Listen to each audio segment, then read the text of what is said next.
Bonjour Bruno Podalides, Bonjour, comment ça va?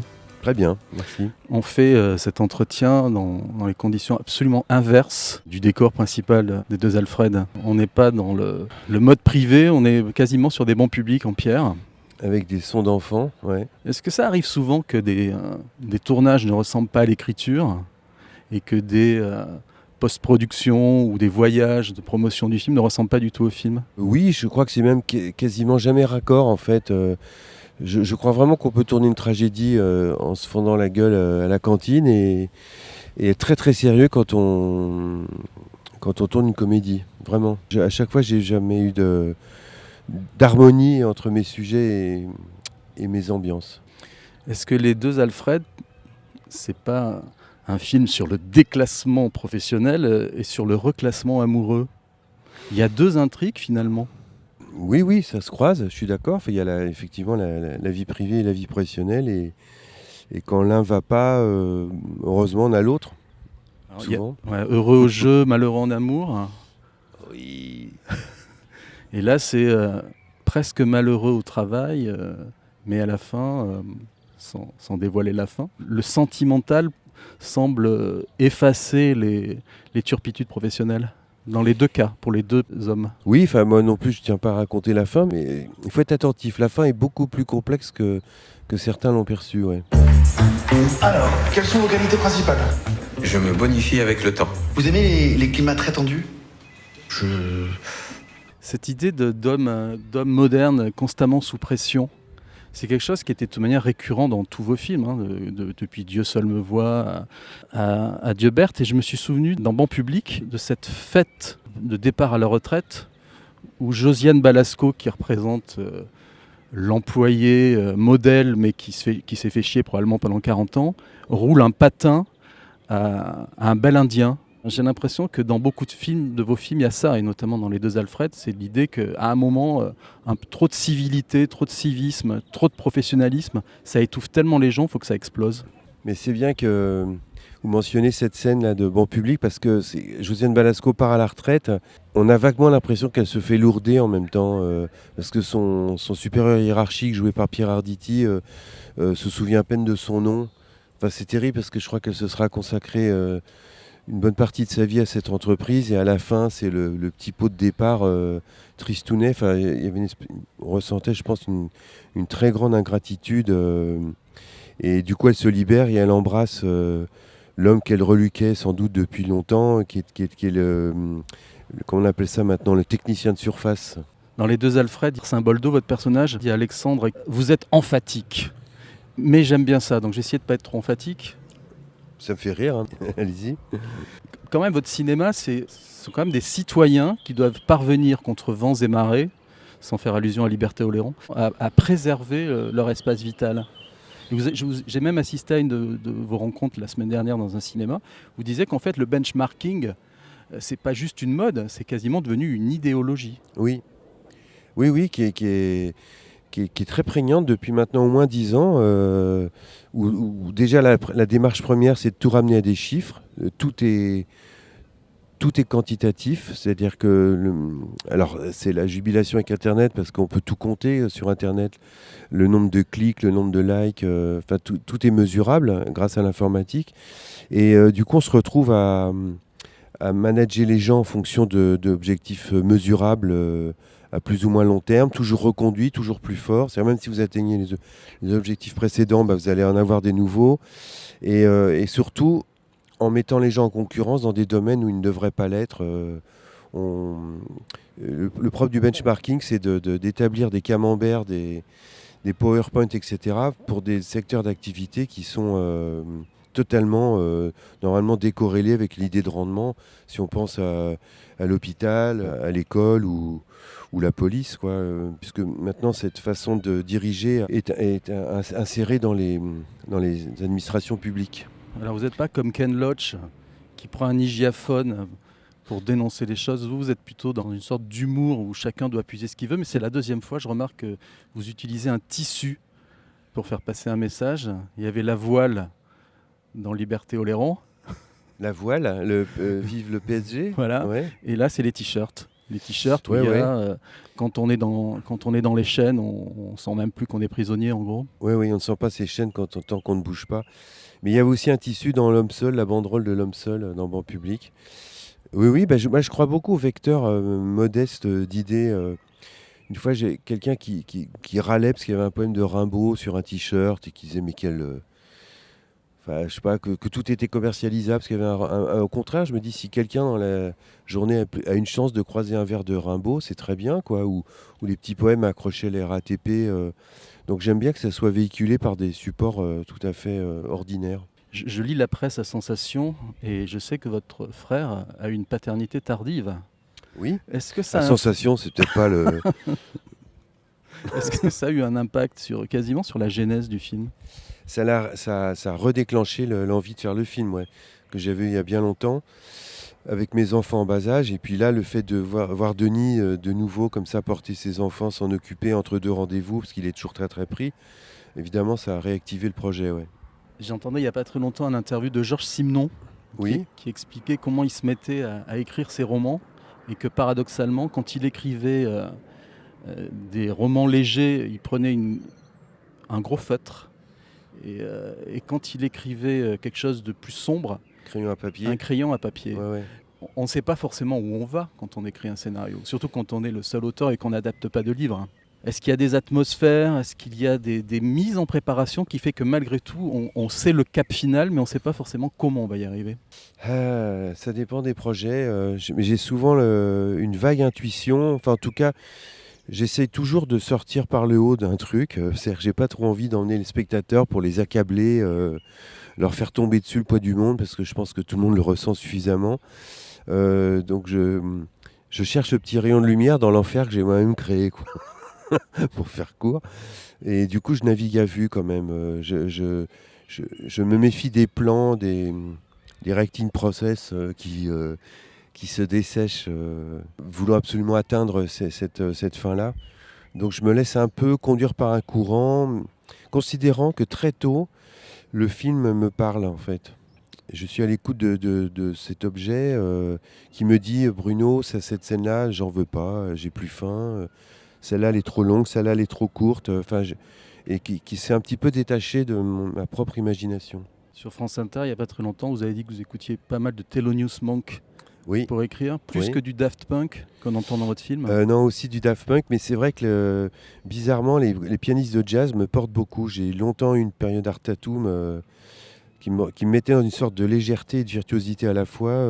C'est bizarrement, je sais pas, mes idées ricochent plus facilement quand j'écoute par exemple Thelonious Monk, sa complexité, son accord qui vrille. Je veux pas me sentir sur un tapis roulant, quoi. Ce qui est vachement bien dans Les Deux Alfred, c'est qu'en fait, le personnage d'Alexandre, il se prend au jeu en fait. C'est-à-dire que quand il est embauché dans cette boîte quasiment fantôme, filiale d'une filiale d'une filiale d'une filiale, il m'a fait un peu penser à Clint Eastwood dans La Mule. C'est-à-dire que dans La Mule, on se dit mais à un moment il va se rendre compte qu'il fait n'importe quoi. Oui, oui. Et là en fait, ce qui est, je trouve que la deuxième couche de votre film, c'est ça. C'est-à-dire qu'en fait, il est prêt à jouer le jeu jusqu'à un certain moment de cette infantilisation. Oui. Je pense à La Mule, je rigole. Mais c'est vrai qu'on s'attend à Clint Eastwood, à un moment, pose une éthique par rapport à à sa nouvelle tâche ou des principes moraux. Et il n'en a pas parce qu'il veut survivre. Et au fond, Denis est un peu dans le même cas dans le film. Ce boulot lui est absolument nécessaire. Et il est dit qu'il est prêt à faire toutes les mises à jour, à s'oublier, quoi. Faire reset. Faire reset, ouais. Enfin, pas reset, reset, ouais. Les trois qualités qu'il met en avant sous votre regard un peu circonspect, c'est honnêteté, indulgence, gentillesse, c'est ça? Oui, c'est ça. Il n'a pas peur d'aller au casse-pipe en avançant ces trois mots. Ouais. C'est un hasard si l'affiche des Deux Alfred a exactement le même fond bleu nuit que celle de Dieu seul me voit, et dans les deux cas, un personnage ou plusieurs personnages qui regardent au ciel. Dans Dieu seul me voit, c'était Denis qui regardait un feu rouge et un feu vert, qui cherchait la révélation presque divine. Et dans Les Deux Alfred, ce sont vos trois protagonistes avec les enfants qui regardent les Deux Alfred en hauteur, mais sur la même, quasiment la couleur de la bonnette de votre micro. Oui, votre remarque est très juste, j'y ai pas pensé, mais c'est vrai qu'il y a des points communs. avec une touche d'étrangeté. Dans Dieu seul me voit, il y a les hommes verts, des feux rouges, feux verts qui se déplacent, qui sortent de ce petit cadre. Et là, on a un dédoublement aussi des petits singes accrochés à leur ovni, là, le colibird. C'est le mot lunaire nous est renvoyé souvent à Denis, à moi, enfin surtout à lui dans son jeu. Donc il y a effectivement une nuit de lune peut-être dans ces deux affiches. Ouais. Vous résolvez toujours pas à mettre sur vos affiches des titres avec des polices de caractère. C'est toujours de l'écriture. C'est comme si la police de caractère, elle portait bien son nom. C'était une police qui enferme. Ça, c'est peut-être mon goût pour la bande dessinée, je crois, qui est toujours un peu présent. Je trouve qu'il y a une modestie dans l'écriture manuelle. J'aime beaucoup l'écriture manuelle dans les films de Rohmer. Donc j'ai ce plaisir-là. T'as vu, je l'ai fixé le type, hein. Quand il était de dos? Non, mais même. Maintenant, j'arrive à soutenir le regard sans baisser les yeux. Ah ouais, c'est tout nouveau.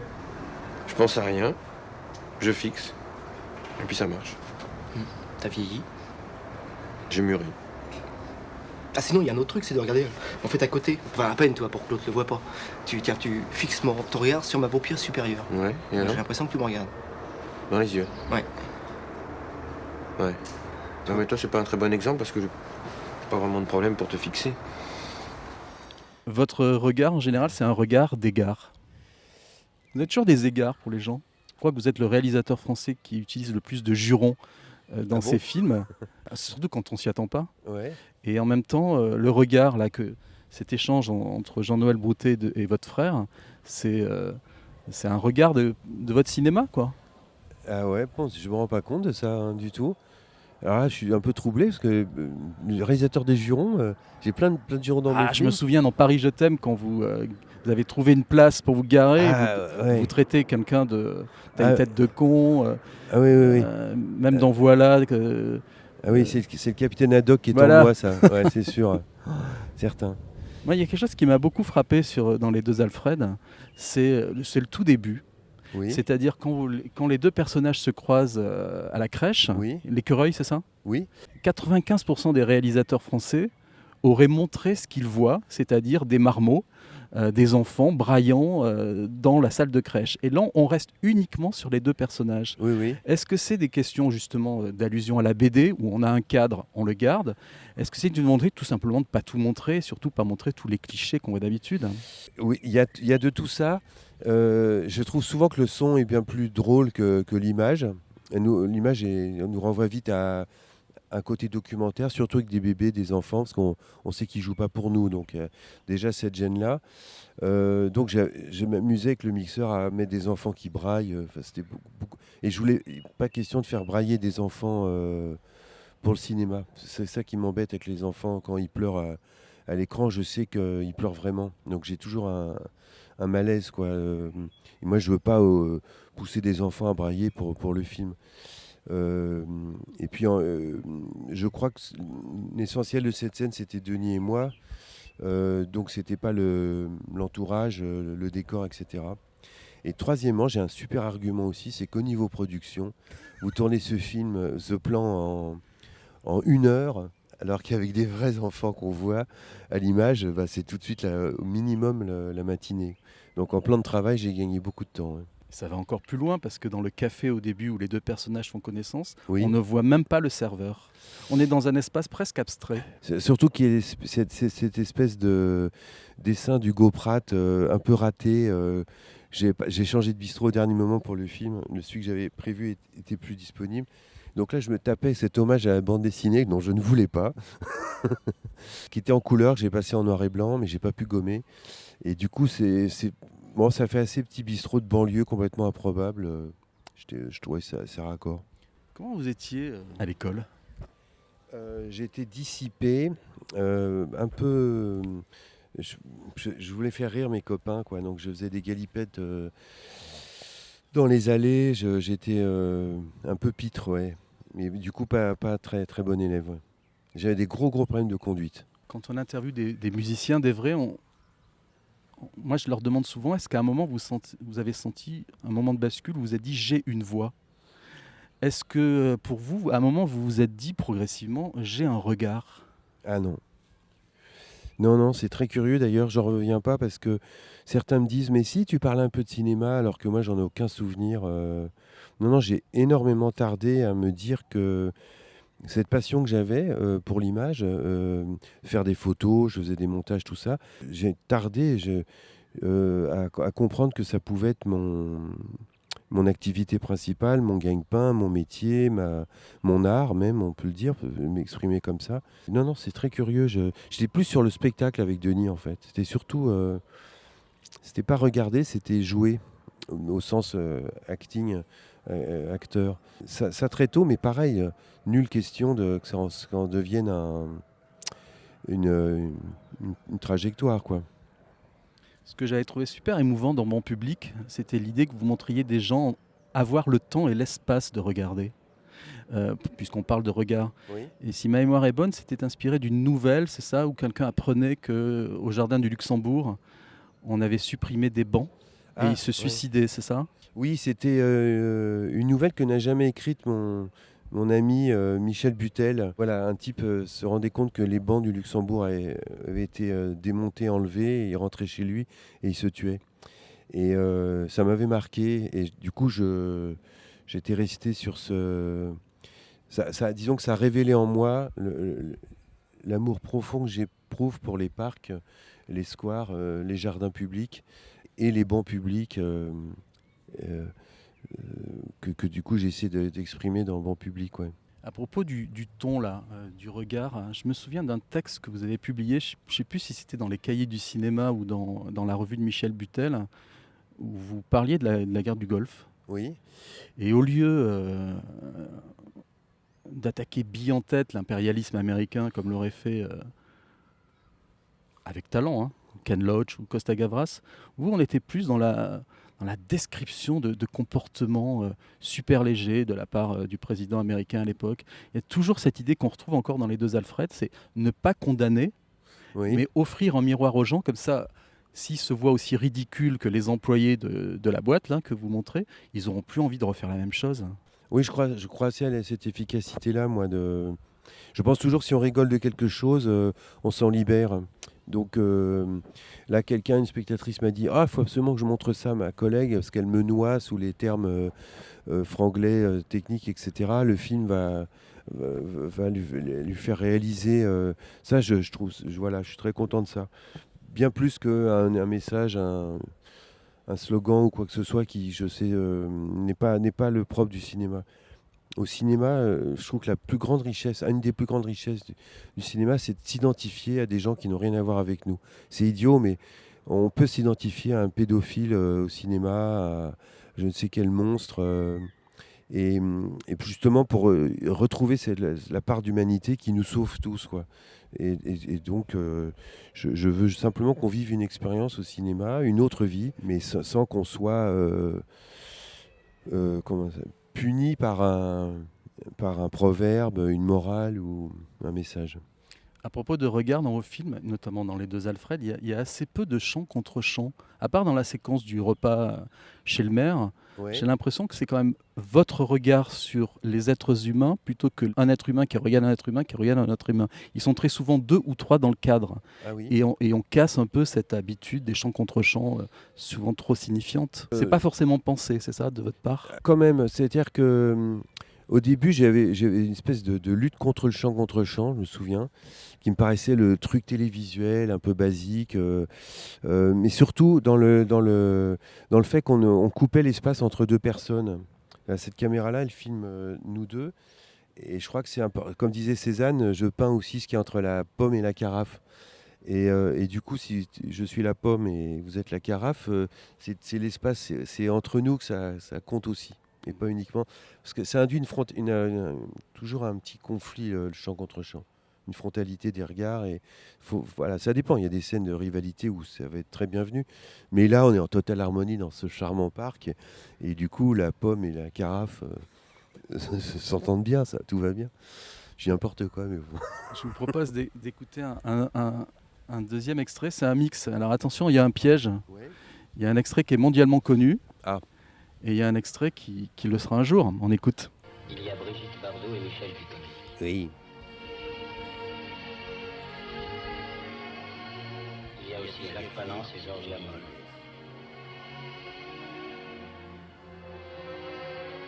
Et Fritz Lang.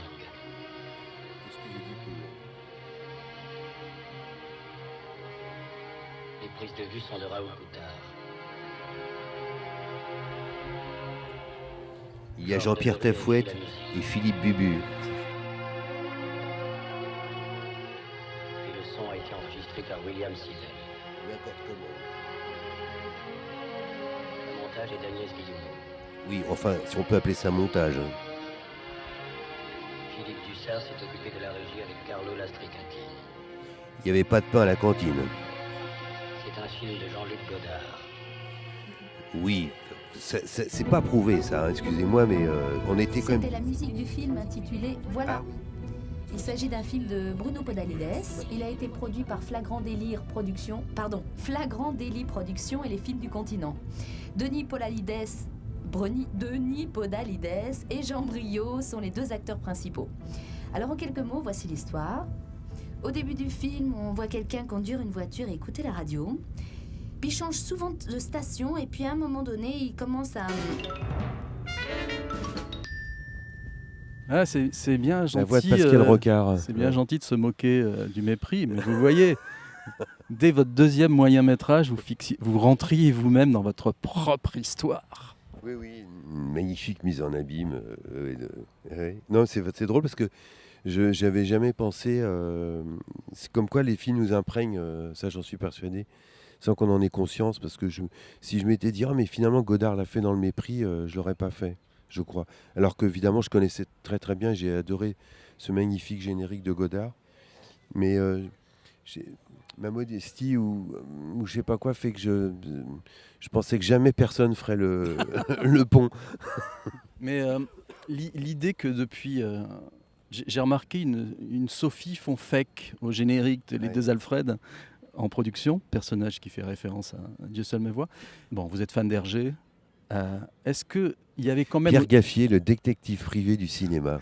Mais ça a son charme, hein. Ouais, bah non, mais c'est même impressionnant. Hein. Est-ce que malgré tout, quand vous faisiez Voilà sur cet homme qui fait découvrir la vie à son petit garçon, en commençant par les vaches et en finissant par les femmes, est-ce qu'il y avait l'idée aussi que vous alliez créer tout... En commençant par les vaches et finissant par les femmes, c'est un peu space comme phrase. Hein. En commençant par une vache, et puis à un moment une femme dont il met en garde son fils, attention, elle est peut-être en train de penser... qui croise sur la plage. Est-ce que vous, à la manière de Hergé, est-ce que vous saviez dès le début que votre cinéma serait un cinéma, un écheveau de références permanentes? Ben non. Sûr? Ben certains, quand même. Ouais. Mais vous savez, c'est aussi ce qui fait son charme. Oui. Mais non, mais c'est tout ça, on croit qu'on décide de tout, mais loin de là. Hein. Par exemple, le personnage que joue Vanessa Paradis, elle travaille sur un sonar. Oui. Albert Jean-Jean était preneur de son. Oui. Oui. Ah oui, mais ça, les correspondances, il doit y en avoir pas mal. Hein. Ouais. Ne serait-ce que le sous-marin, qui revient dans pas mal de films.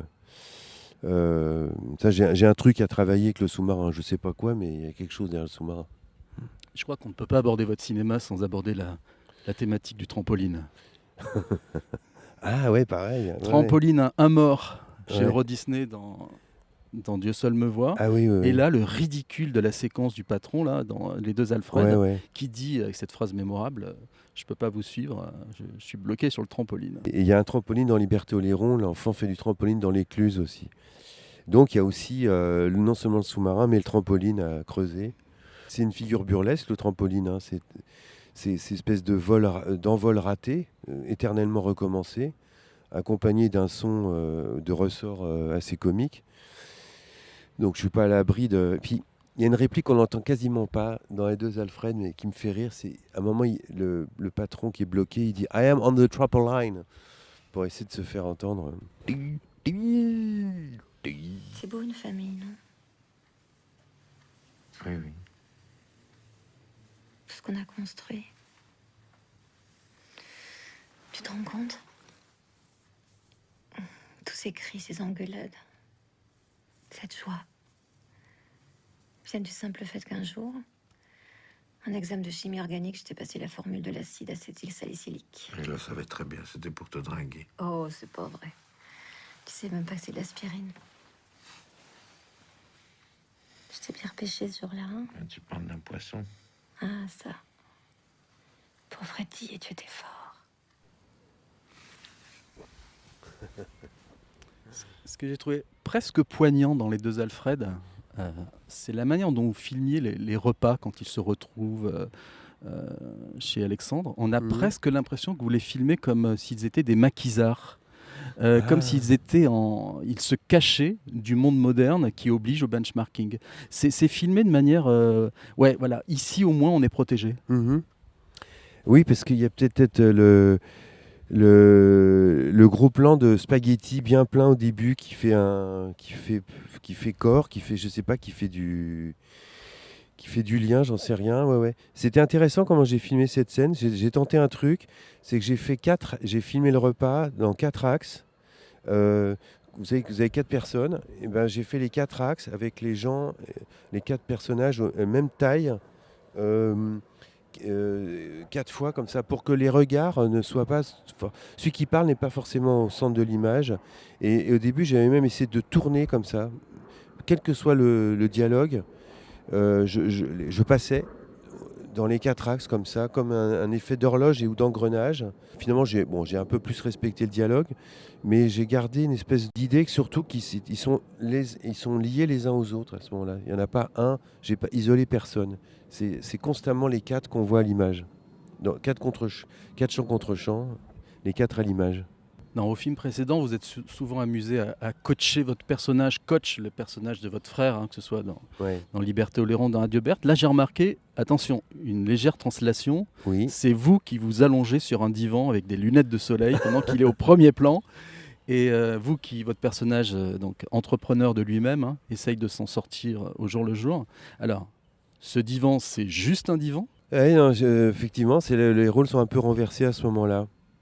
Je me confie à Denis, alors que jusque-là, Denis s'est toujours confié à son vendeur dans les bateaux, dans Liberté Oléron, dans Adieu Berthe. Mais j'aimais beaucoup ce canapé. Moi, j'ai toujours des raisons pratiques, en fait. C'est que on pouvait déplacer son dos.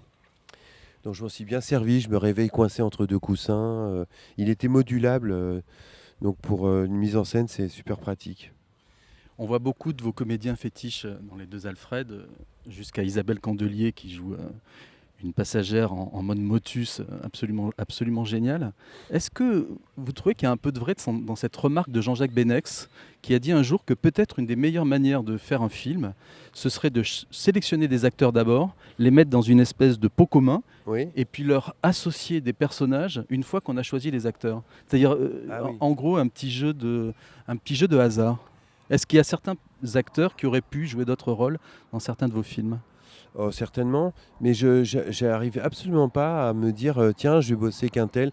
Il y a beaucoup d'acteurs, d'actrices dans le cinéma que j'admire, que j'aime profondément, voir en tant que spectateur, ou même dans la vie d'ailleurs, et avec qui je n'ai jusque-là pas travaillé parce que je ne pars pas de l'acteur ou de l'actrice. J'ai besoin d'un personnage de la vie de tous les jours. Et il y a un dentiste à côté là. Et je serais très très embêté. Je crois que les comédiens ont quand même besoin d'une fonction, comme aux échecs, le fou, la tour, le petit pion, le roi, la reine, et qu'après on peut humaniser tout ça. Mais partir de l'humain pour trouver la fonction, je serais mal à l'aise. On va écouter un extrait de Liberté Oléron. Tu préférais être enterré ou incinéré ? J'ai déjà réfléchi à ça. Incinéré, c'est clair. Pourquoi si c'est pas indiscret ? Parce que je trouve ça mieux. On disparaît complètement. Ouais. On laisse pas un vieux tas de chair horrible là, qui pourrit dégueulasse dans une boîte. Moi j'avais une chatte qui s'appelait Choupinette. Mais après sa mort, on l'a enterrée chez ma grand-mère et maintenant je sais où elle est. Moi mon père, je lui parle ou je l'écoute n'importe quand. Ton père il est... Ouais. Et tu lui parles ? N'importe où. Dans la maison, l'été. Quand je sens l'odeur du pinot des Charentes. La chanson de Léo Ferré, c'est extra.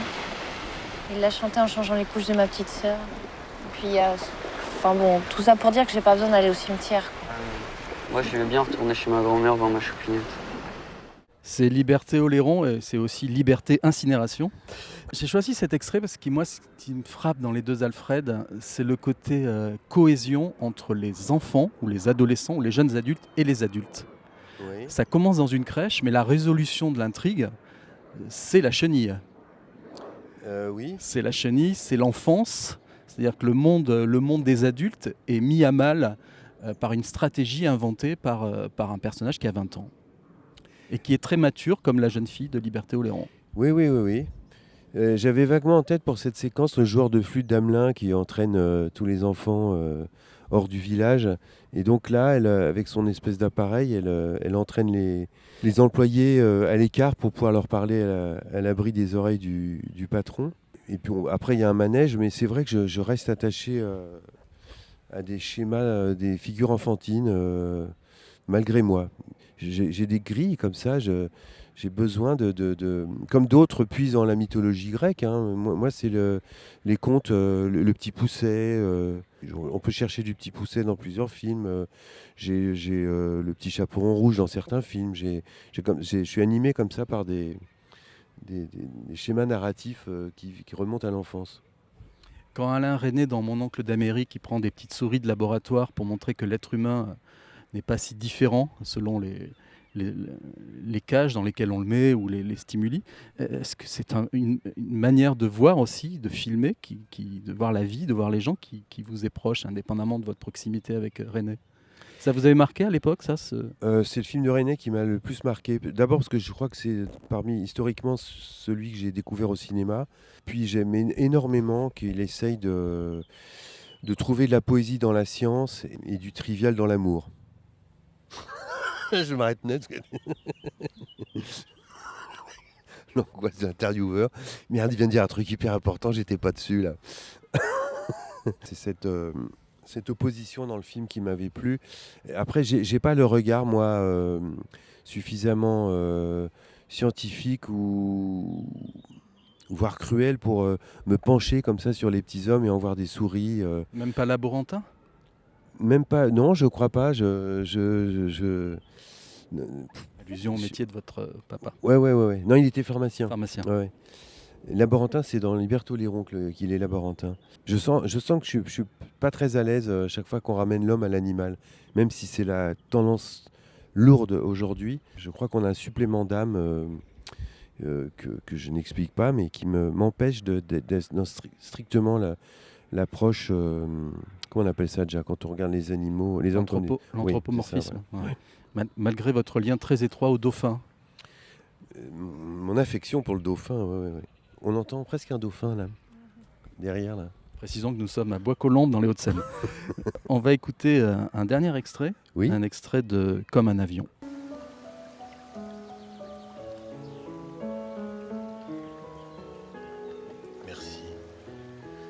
Merci pour tout. Mais non, c'est toi qui t'es tout offert. Ah non, je suis le fruit de... Non, moi j'ai rien, je reçois tout. Merci.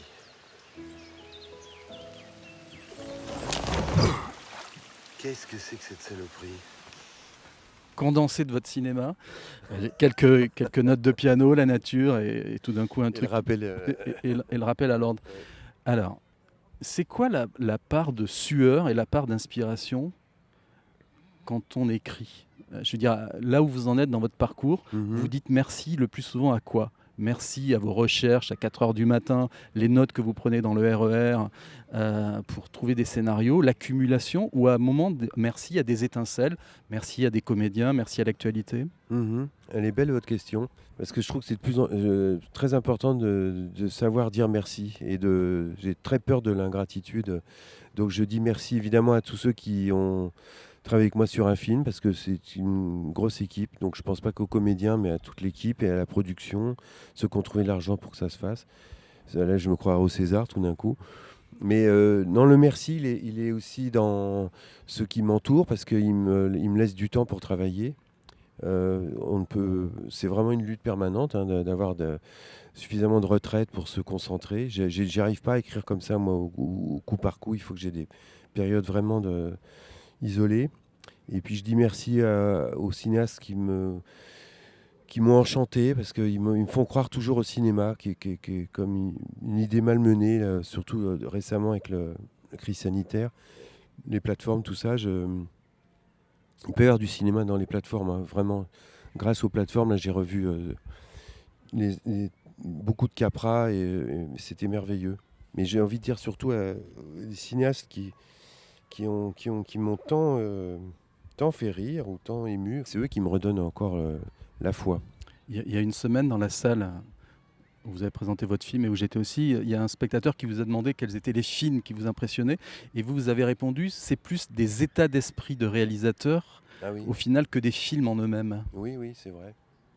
Oui, là, j'avais pas envie de vous citer un film particulier. Par contre, Capra, lui, emporte toute mon admiration. D'abord, dans sa vie, il a débuté vraiment dans un état de très grande pauvreté. C'était un migrant comme on les méprise aujourd'hui, qui a réussi à illuminer le cinéma américain, en n'oubliant jamais justement la réalité sociale. Donc j'aime beaucoup ça chez lui. Et c'est plus son appétit qui m'arrive encore aujourd'hui, comme celui de Howard Hawks ou Lubitsch ou Wilder. Enfin, je pense à tous ces grands auteurs de comédie américaine.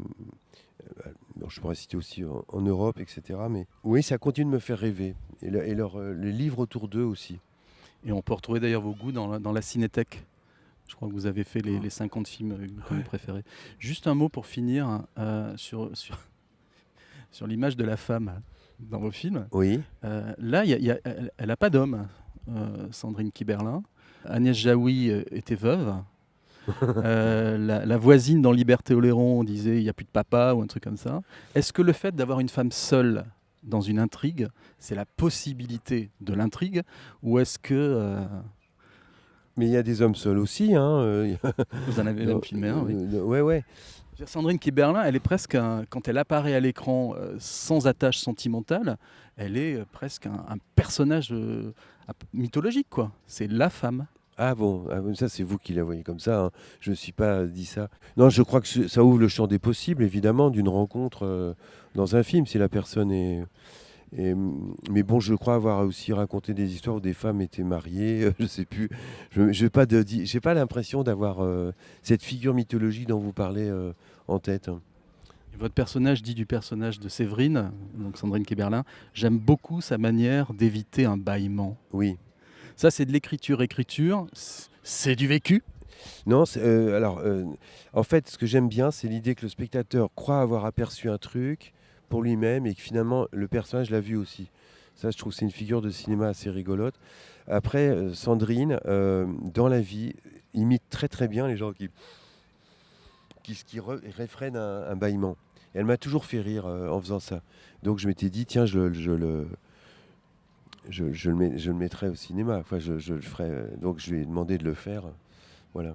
Il y a ce personnage dans Dieu seul me voit qui était policière, non? Ou gendarme. Une des amantes d'Albert, oui, c'est ça qui travaillait aux renseignements généraux. Ouais. Et là, le personnage de Vanessa Paradis, il travaille dans un sous-marin. Oui. Et peut-être un fantasme là-dessus de l'uniforme. Je sais pas.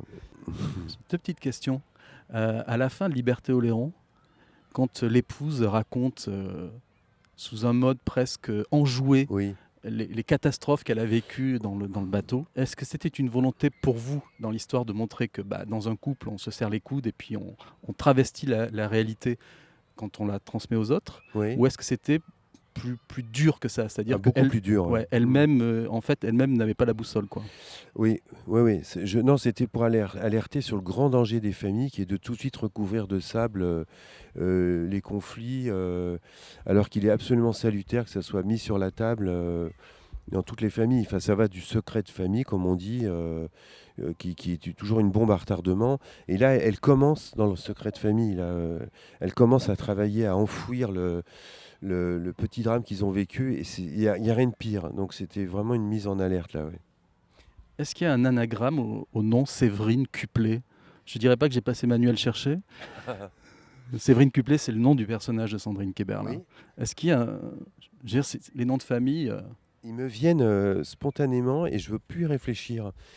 C'est très drôle parce que l'autre fois, Sandrine me demandait mais pourquoi Séverine Cuplé? J'étais incapable de lui donner une explication. C'est une espèce de musique, de sonorité, presque comme un petit poème. Une fois qu'il est dit, il ne peut plus être touché. Et j'ai pas mal de noms comme ça qui me sont arrivés. Denis aussi, on a comme ça des noms qui s'ouvrent comme des fleurs dans la bouche et impossible après d'en changer. Merci beaucoup Bruno Podalides. Il n'y a pas de quoi. Les deux Alfred est actuellement sur les écrans. Merci pour toutes vos questions. Merci Bruno. À bientôt.